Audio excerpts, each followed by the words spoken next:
UFO deactivated 10 nukes in silos, according to what an Air Force captain claims. With the current tensions of nuclear posturing among many countries, including Russia, India, Pakistan, China, US, Russia, North Korea, thrown in the mix, we sure hope that these aliens or UFOs can really do this. According to Mysterious Universe, with the passage of more than 50 years since incidents in Mano and 70 years since the incident in Roswell, New Mexico, there can be no ethical, moral, or critical reason to keep the secret of humanity any longer, and my other colleagues agree thereby, they said.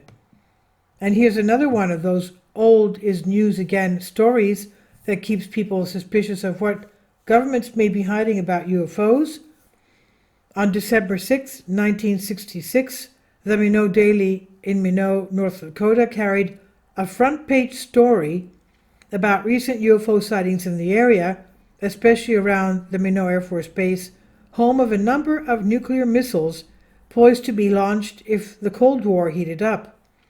That story is back on front page 50 years later with the release of It Never Happened, Volume 1, a Tell Mostly All Before I Die memoir of the incident by Captain David D. Schneidel, a Minuteman I Intercontinental Ballistic Missile Launch Crew commander at the base on that day.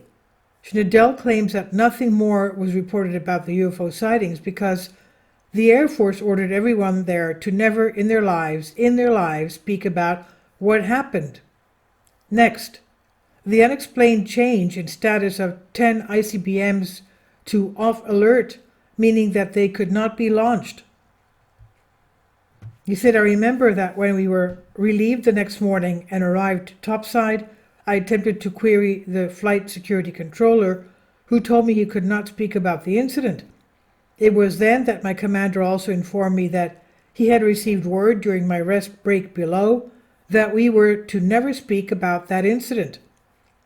Schneidel kept silent until 2010 when he first revealed his experiences to Robert Hastings, author of UFOs and Nukes, Extraordinary Encounters at Nuclear Weapons Sites. Why did Schneidel finally disobey that order of never speaking about it again? He said, during that time in Minot, many of us experienced unworldly incidents at Minuteman facilities, but we were all individually instructed to keep silent.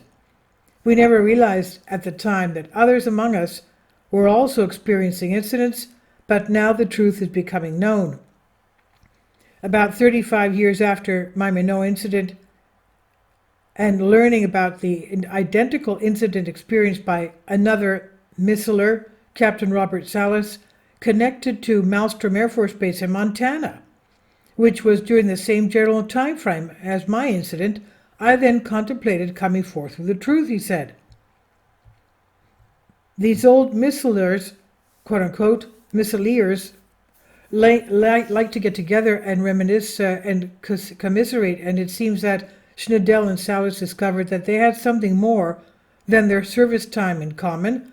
Schneidel found additional officers from the base who would admit that they were individually ordered to keep our lips zipped, they said, but many took the secret to their graves and more refused to disobey the order to this day.